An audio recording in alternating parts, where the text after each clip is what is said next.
we are expecting everything from mankind. And we are complaining against mankind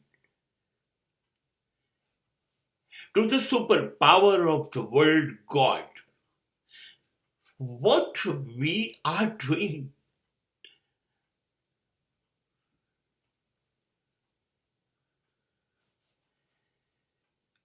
ખબર નથી પડતી. આપણી અપેક્ષાઓ છે માણસો પાસે જે આ પૃથ્વી પર છે. આ માણસ મારા કામમાં આવશે, આ માણસ મને સુખી કરશે, આ માણસ મારી ઈચ્છાઓ પૂરી કરશે, આ માણસ મને પ્રેમ કરશે, આ માણસ મારી લાગણીઓ સમજશે,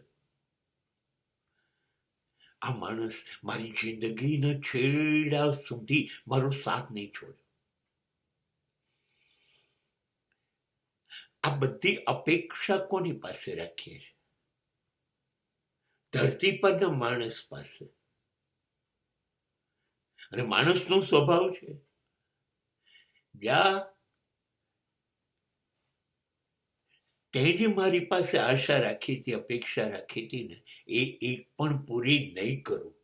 તું જે માનતો તો એવો હું નહીં બનું. હું શા માટે તારી ઈચ્છાઓ પૂરી કરું? હું શા માટે જિંદગીના છેડા સુધી તને સાથ આપું? અરે હું તો મારી ગરજથી તારી જોડે આવ્યો હતો. તારા માટે હું નહોતો આવ્યો. મારી જિંદગી એ કે તારા માટે નથી, મારી જિંદગી મારા માટે છે. તારી જિંદગીનું તું જાણે. મારી પર કેમ આશા રાખે છે? હું કશું નહીં કરી શકું તારા માટે, કરવાનો પણ નથી.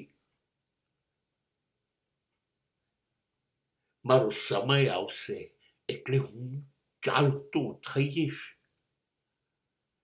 હું તો જોડાયો છું મારા સ્વાર્થ માટે. બસ સ્વાર્થ પૂરો.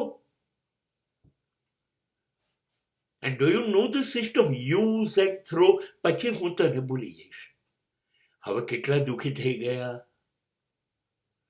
હવે આપણો કોઈ આશરો રહ્યો નહીં. આવું આ એક માણસની વાત નહોતી. આ માણસ માત્ર દરેક આવું જ કરવાના છે આપણી સાથે. આ માણસનો સ્વભાવ છે. અને પછી આપણો છેલ્લો આશરો કોણ છે? હાથ ઊંચા કરી દઈએ છીએ, મંદિરોમાં પહોંચી જઈએ છીએ, યાત્રાઓ કરી કાઢીએ છીએ, હવન પૂજા પાઠ કરી કાઢીએ છીએ. હે ઈશ્વર, તું મારું નથી સાંભળતો. ક્યાં છું? કેમ મને અન્યાય કરે છે? તું જોતો ખરો મેં કોઈનું કશું નથી બગાડ્યું, તો દરેક લોકો કેમ મારી સાથે જ આવું વર્તન કરે છે? ઈશ્વર, મને અનુકૂળ કોઈ માણસ નહીં મળે. ઈશ્વર, મારી લાગણી કોઈ નહીં સમજે, મને કોઈ પ્રેમ નહીં કરે. ઈશ્વર, કયો સંબંધ સાચો એ મારાથી ઓળખાતું નથી. આ બધી ફરિયાદો એને કરીએ છે જેની જોડે આપણે સંબંધ બાંધ્યો જ નહીં, જે એક માત્ર સાચો સંબંધ હતો એ આપણે નિભાયો નહીં.